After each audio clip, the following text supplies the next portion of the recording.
Hi friends, అందరూ ఎలా ఉన్నారు? బాగున్నారా? నేను మీ భార్గవి. ఉగాది అందరూ ఎలా జరుపుకున్నారండి? మేము మాత్రం ఈ సంవత్సరం మా ఫ్యామిలీ మెంబర్స్తో చాలా బాగా చేసుకున్నాం. అంటే ప్రతి సంవత్సరం ఎవరి ఇళ్లలో వాళ్ళు చేసుకునేవాళ్ళం, కానీ ఈ సంవత్సరం మా అపార్ట్మెంట్లో ఉన్న ఫ్యామిలీ మెంబర్స్ అందరితో కలిపి జరుపుకున్నాం. మా అపార్ట్మెంట్లో శ్రీరామనవమి, కృష్ణాష్టమి, వినాయక చవితి, కార్తీక మాసంలో దీపోత్సవం, వనభోజనాలు, అలాగే 31st ఇవి అందరూ కలిసి జరుపుకునేవాళ్ళం. కానీ ఉగాది పండుగ ఎవరి ఇళ్లలో వాళ్ళే చేసుకునేవాళ్ళం. కానీ ఈ సంవత్సరం ఉగాది కూడా అందరూ కలిసి చేసుకోవాలని లేడీస్ అందరూ అనుకున్నాం. మా అపార్ట్మెంట్లో 4 బ్లాక్స్ ఉంటాయి. ఇది కట్టి 15 years అవుతుంది. ఇదే మొదటిసారి ఉగాది పండుగ జరుపుకోవటం. అన్నీ ఏ లోటు లేకుండా అనుకున్న దానికన్నా చాలా బాగా జరిగింది. ముందు రోజు స్టేజ్ మీద పూల డెకరేషన్ అయితే ఆడవాళ్ళందరం కలిసి చేసాం. షెడ్ కింద చుట్టూరు వాచ్మెన్ చేత డెకరేషన్ చేయించాం. ముగ్గు కూడా చుక్కలు పెట్టి మెలిక ముగ్గు వేశాను, అది రంగులు లేకుండా. ఇలా అయితే అచ్చం తెలుగింటి ముగ్గులా కనబడుతుందని వేశాను. స్టేజ్కి ఉన్న బ్లాక్ మార్బుల్కి మాత్రం మా ఫ్రెండ్ చాక్ పీస్తో వేశారు. ఫ్రెండ్స్ అందరూ కలిసి డెకరేషన్ ఎలా చేయాలి, తర్వాత రోజు ప్రోగ్రామ్ ఎలా చేస్తే బాగుంటుంది అనుకుని చేసాం. తెలుగు సాంప్రదాయం కనిపించాలని మగవాళ్ళ పంచెలు, ఆడవాళ్ళ పట్టుచీరలు, పిల్లలు సాంప్రదాయ దుస్తులు వేసుకోవాలని ముందుగానే అనుకున్నాం. కొంతమంది మగపిల్లలు పంచి కట్టుకొని ఆడపిల్లలు పట్లంగాలు వేసుకొని తిరుగుతుంటే ఎంతో ముచ్చటగా అనిపించింది. ముగ్గు వేయటం అయితే పూర్తి అయిపోయిందండి. షెడ్ చుట్టూరు స్తంభాలకి చెరుకు గెడలు, అరటి మొక్కలు కట్టించాం. ఈ డెకరేషన్ కంప్లీట్ అయ్యేసరికి ఉగాది రోజు రాత్రి ముందు రోజు రాత్రి 9 అయింది. నేను ముగ్గు వేస్తే మా ఫ్రెండ్ దానికి పువ్వుల అలంకరణ చేసి దానికి ఇంకొంచెం అందం తెచ్చిపెట్టి చాలా అందంగా అనిపించేటట్టు చేశారు. మర్నాడు ఉదయం స్టేజ్ మీద నేను వేసిన పెయింట్ కుండలు ఉన్నాయి కదండి, వాటిని కృష్ణుడి బొమ్మని, దీపపు కుందని పెట్టి అలంకరించాం. ముందుగా జ్యోతి ప్రజ్వలనను డాన్స్ చేసే పిల్లలతో చేయించాము.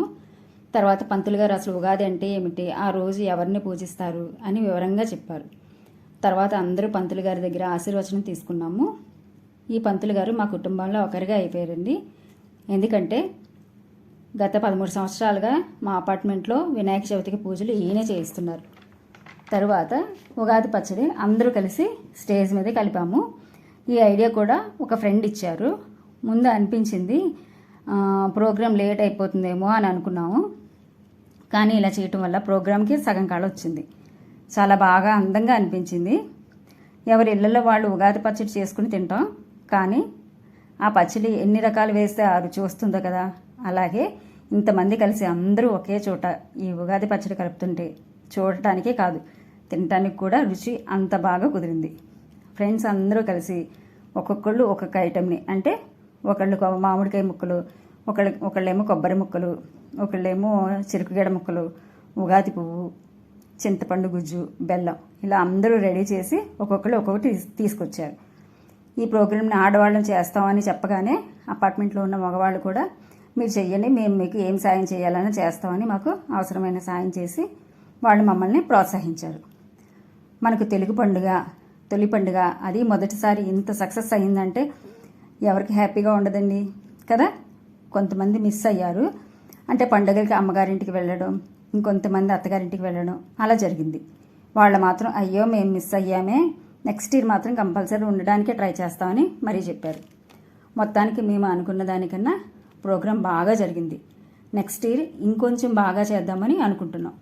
ఎందుకంటే ఇది స్టార్ట్ చేసింది మొదట ఒకరి ప్రోత్సాహంతో మాత్రమే. ఎలా అవుతుందో, ఎంతమంది వస్తారో తెలియక సందిగ్ధంలో మొదలుపెట్టాం. అయితే అనుకున్న దానికన్నా బాగా జరిగింది.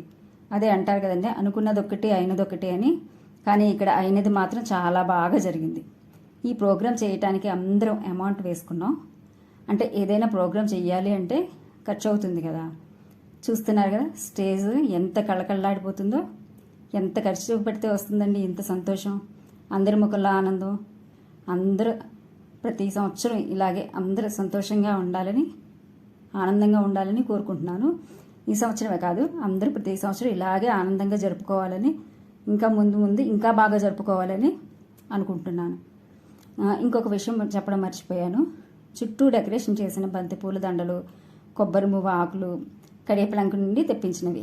వీటిని మేము శుక్రవారం రాత్రి తెప్పించాము. శనివారం మార్నింగ్ డెకరేషన్ స్టార్ట్ చేసేద్దామని, కానీ ఎండ బాగా ఎక్కువగా ఉండటం వల్ల శనివారం సాయంత్రం 3 గంటలకు డెకరేషన్ స్టార్ట్ చేసాం. ఫ్రెష్ పువ్వులు పంపించడం వల్ల పువ్వులు పాడవకుండా ఉన్నాయి. కానీ దీనికి కూడా మేము కొంత కేర్ అయితే తీసుకున్నాం. వాటిని వాటర్ని స్ప్రే చేస్తూ జాగ్రత్తగా దండలు ఒకదాని పక్కన ఒకటి పరిచి అలాగ కొంచెం కేర్ తీసుకున్నాం. పూల డెకరేషన్ కూడా బాగా వచ్చింది. అందరికీ చాలా బాగా జరిగింది. తర్వాత ఆడవాళ్ళందరికీ తాంబూలాలు ఇచ్చాము. వాటితో పాటు గాజులు కూడా ఇచ్చాం. ఇలా గాజులు ఇవ్వటం అందరికీ బాగా నచ్చిందండి. ఎవరి చేతి సైజు వాళ్ళని అడిగి మరీ ఇచ్చాం. అందరూ సంతోషంగా తీసుకున్నారు. ఆఖరికి గాజుల ప్రోగ్రాం కూడా పూర్తి అయిపోయిన తర్వాత చివరిగా పిల్లలతో క్లాసికల్ డాన్స్ కూడా చేయించాం. ఆడపిల్లలు ఎంతో బాగా చేశారండి డాన్స్ అయితే. ఒక పాపకి ముందు తెలియదంట డాన్స్ ప్రోగ్రాం ఉన్నట్టు. అందరూ చేయటానికి రెడీ అవుతుంటే ఆంటీ నేను కూడా చేస్తాను అని వచ్చి డాన్స్ కూడా చేసింది. చాలా బాగా కూడా చేసింది ఆ పాప కూడా. పిల్లలందరికీ చిన్న చిన్న గిఫ్ట్స్ కూడా ఇచ్చామండి. స్టేజ్ చుట్టూ కట్టిన వైట్ క్లాత్ డెకరేషన్ ఉంది కదా, అది బయట పురమాయించుకుంటే మనకి చాలా ఎక్కువ అవుతుంది. కానీ ఇది కూడా చాలా తక్కువలో అయిపోయింది.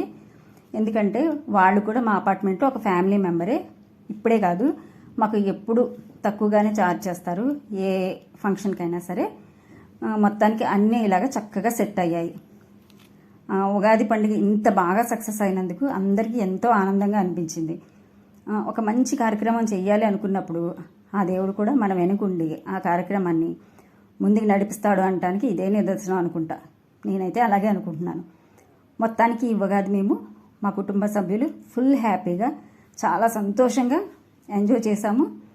చాలా ఆనందంగా కూడా గడిపాము. మీరు కూడా ఈ ఉగాదిని మీ ఫ్యామిలీ మెంబర్స్తో చాలా సంతోషంగా జరుపుకున్నారని అనుకుంటున్నాను. ఈ వీడియో కనుక మీకు నచ్చినట్లయితే please like, share and subscribe. Thank you friends.